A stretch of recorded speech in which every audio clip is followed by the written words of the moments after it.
Cordial saludo para todos. A continuación se realizará una entrevista al señor Gottfried Leibniz, basado en el texto de Antonio Durán, Isaac Newton y Gottfried Leibniz, La polémica sobre la invención del cálculo infinitesimal.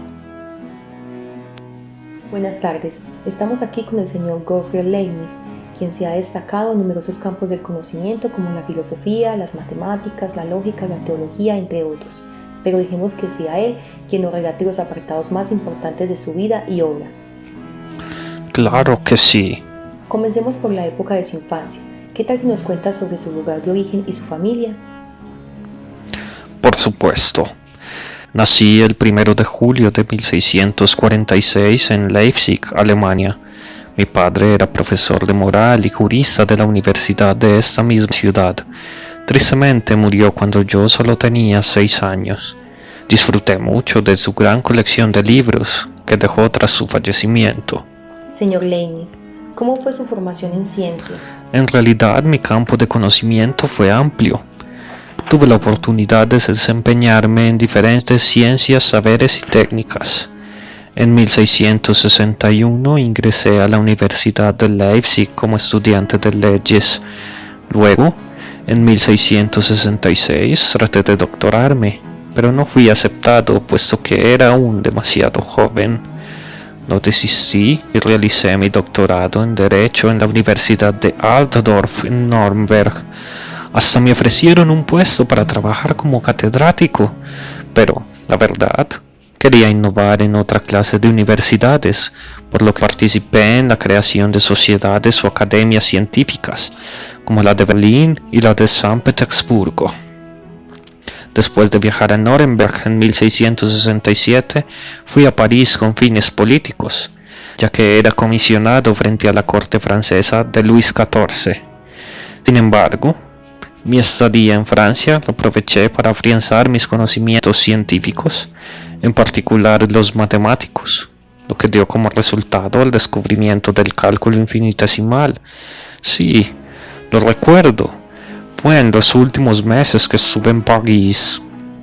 Cuando regresé lo hice como bibliotecario al servicio del elector de Hannover, el cual me exigía residir en la capital de la Baja Sajonia, muy lejos de París, lejos del centro cultural, científico y filosófico de Europa. Años después pasé a ser más que bibliotecario en la Casa Hannover. Me nombraron consejero privado y, en 1685, historiador de la familia. Aunque, debo decir, las actividades que realizaba fueron mucho más amplias, ya que asesoraba en cuestiones educativas, ejercí de ingeniero, productor de lino y geólogo en las minas del Harz. Allí diseñé molinos de viento para drenar las minas. No obstante, nunca llegaron a funcionar bien, por lo que me tocó pagar parte de la inversión que se había hecho en ellos. Ese dinero lo pretendía invertir en la creación de una academia, pero mi labor principal para los Hannover era la creación de su árbol genealógico, obra que se convertiría en mi aliada y en mi mayor tormento. ¿A qué se refiere con su mayor aliada y su tormento, señor Leibniz? ¿Podría ser un poco más preciso, por favor? Me refiero a esta obra del árbol genealógico como mi aliada, porque gracias a su construcción encontraba un sinnúmero de motivos para recorrer el mundo y aprovecharlo en mi formación. Que si a Berlín para atender los asuntos de la Academia de Ciencias, que si a Viena para atender al emperador, que si a ver al zar Pedro el Grande de Rusia, aprovechando que pasaba por allí. Además, también lo aproveché para ocupar uno que otro cargo importante en mis largas estadías. Por otro lado, fue mi tormento, porque me obligó a abandonar mis estudios en Francia y a volver a Londres a continuar la construcción genealógica de los Hannover, aunque debo confesar que se tornó más difícil de lo que imaginé y por lo tanto nunca pude culminarlo. Me encantaría contarle que, como producto de una de mis producciones filosóficas, se concluyó el principal principio de continuidad. Para ser más claro, quiero compartirle mi reflexión una sustancia simple que forma parte de los compuestos. Simple, es decir, sin partes. De esta idea se puede deducir que una recta está compuesta por partes irreducibles de longitud infinitesimal. Precisamente este principio fue muy fructífero, pues me permitió pasar de las sucesiones de números a las sucesiones de infinitesimos que conforman un continuo, o, para decirlo de otra forma, esto es pasar de las diferencias al cálculo diferencial. ¿Cómo fue todo el proceso de su invención del cálculo infinitesimal? Realmente mi inicio en las matemáticas fue tardío. Empezó cuando llegué a París a los 26 años. Apenas conocía, y mal, el primer libro de los elementos de Euclides. Y sabía poco más de que la aritmética aprendida en la escuela. Y lo poco que aprendí en la universidad del libro de La Géométrie de Descartes. Le confieso que este último me pareció demasiado complicado. Bueno, este era mi deplorable conocimiento matemático cuando llegué a París en marzo de 1672. Durante el primer año de mi estancia fui bastante ignorante en lo que a las matemáticas respecta. Esto lo preciso en mi obra, La Historia et Origo. En ese tiempo también tuve la fortuna de visitar Londres por primera vez e inicié mis contactos con los matemáticos ingleses a través de Oldenburg y Collins. Recuerdo que en el otoño de 1672 me contacté con Christian Huygens, quien era nada más ni nada menos que el científico y matemático más reconocido en Europa, perteneciente a la Académie Royale des Sciences de París.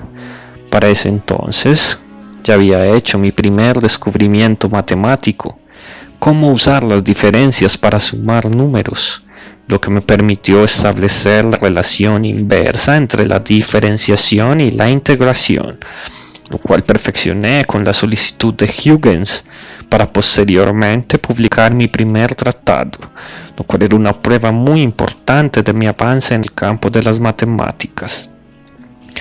En enero de 1673 visité por primera vez Londres.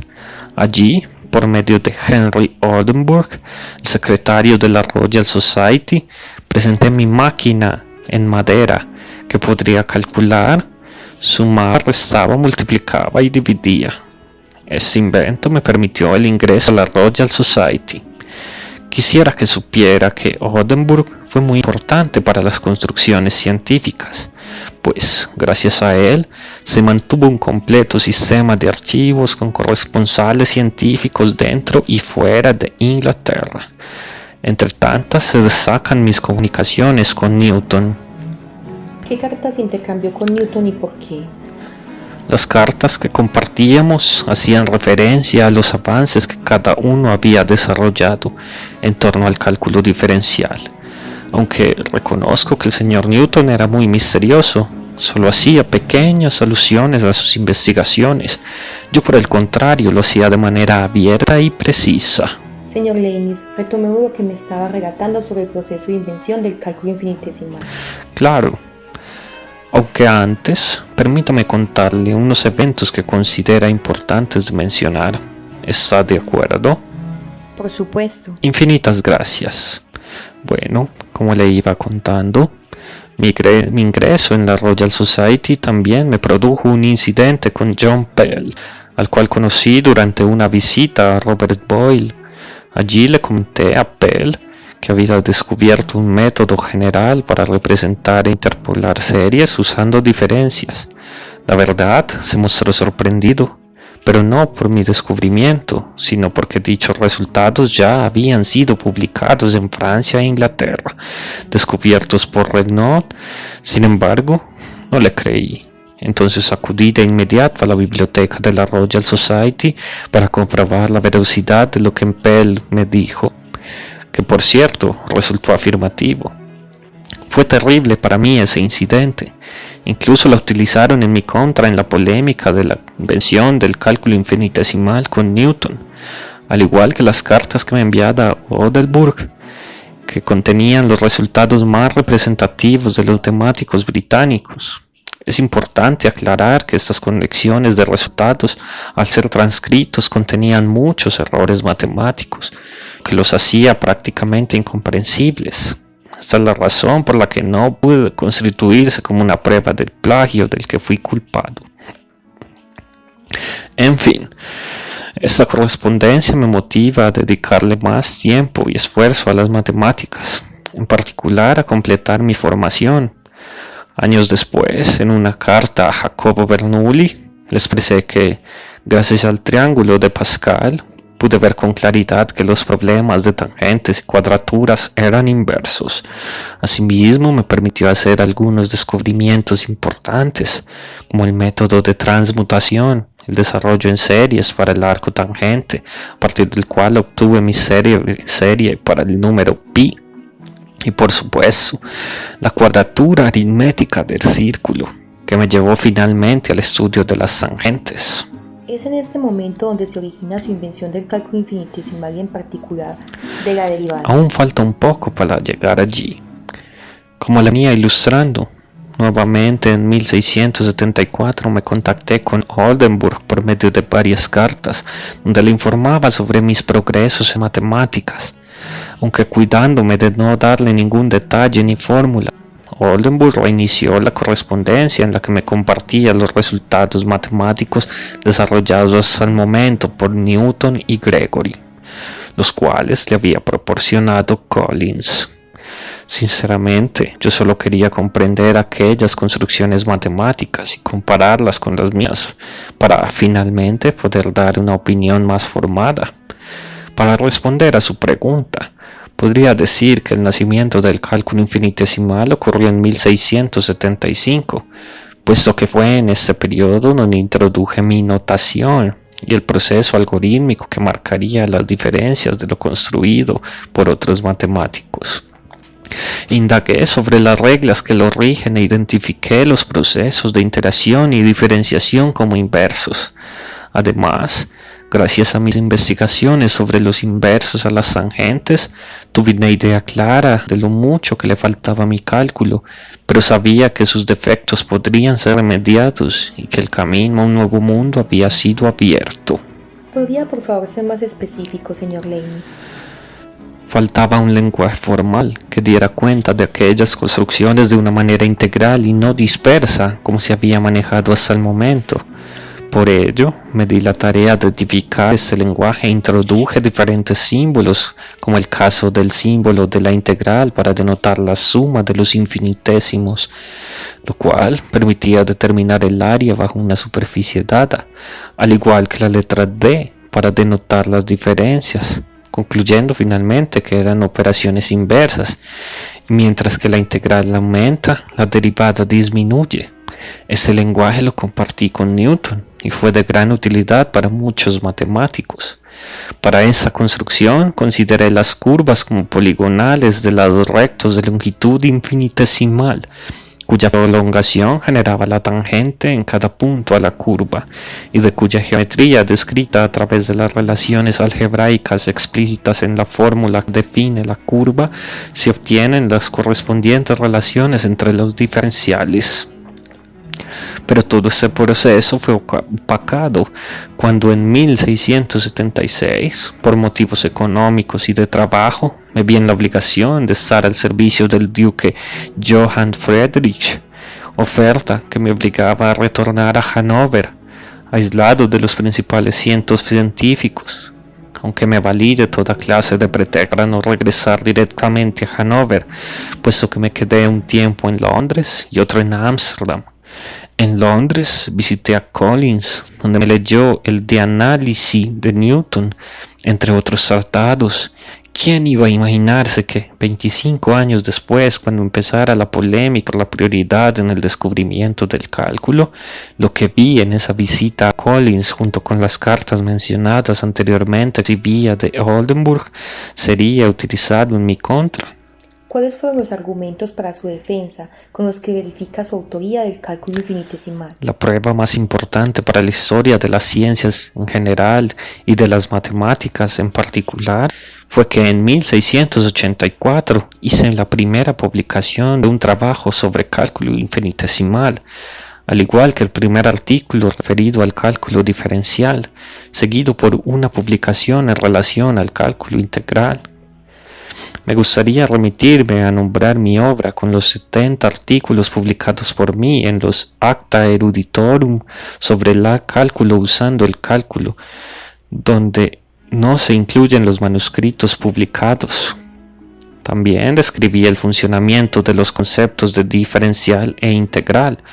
La diferencial de una función lo tomé en la cantidad infinitesimal, mostrando el desarrollo correspondiente para el cálculo de diferenciales, reglas de derivación y los diferenciales de las funciones elementales.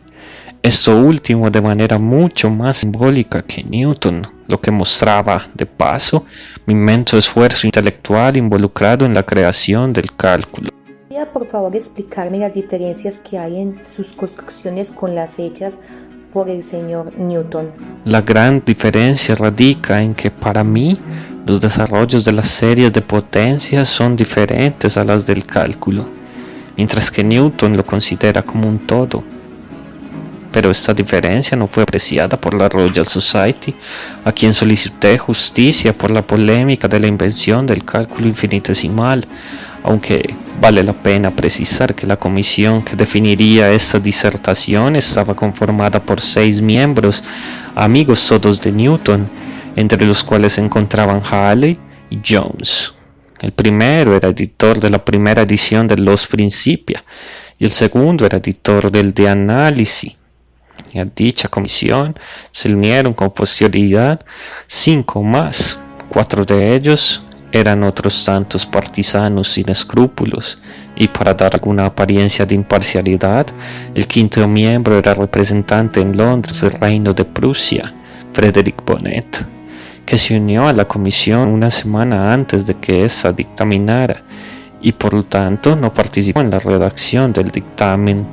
¿Podría compartirme la decisión que se tomó? Para mi pesar y muy injustamente, la comisión concluyó que el método diferencial es uno y el mismo que el método de funciones, exceptuando el nombre y la forma de las notaciones, reconociendo al señor Newton como el primer inventor. Esta decisión fue publicada en 1713 por la Royal Society como una distribución intencionada, pues solo obtuve los resultados meses después, aunque instituciones apropiadas de Alemania, Francia e Italia ya lo conocían ampliamente. Pero en pelea larga y revancha, mis sucesores, los Bernoulli y después Euler, hicieron que mi cálculo diferencial triunfara conforme pasaba el siglo XVIII, de manera que a principios del XIX, incluso los ingleses tuvieron que aceptar el mayor desarrollo y potencia alcanzada en el continente. Precisamente en 1803, Robert Woodhouse promovió el uso de mi notación y no la de Newton, lo cual fue aceptado posteriormente por la Asociación Analítica de la Universidad de Cambridge. La razón es que mi lenguaje matemático para el cálculo facilita el trabajo con las derivadas parciales y operadores. Además, permite identificar en la función cuál es la variable independiente y cuál es la constante, lo cual es muy complicado de establecer y trabajar con la notación de Newton. Señor Leibniz, quedo muy agradecida. Su narración fue muy precisa y amena. Conocer de su propia voz las diferentes construcciones y obras científicas, en particular las matemáticas, fue todo un privilegio. El placer es mío y espero poder escribirle en alguna ocasión para seguir ampliando esta conversación en torno a mis invenciones matemáticas.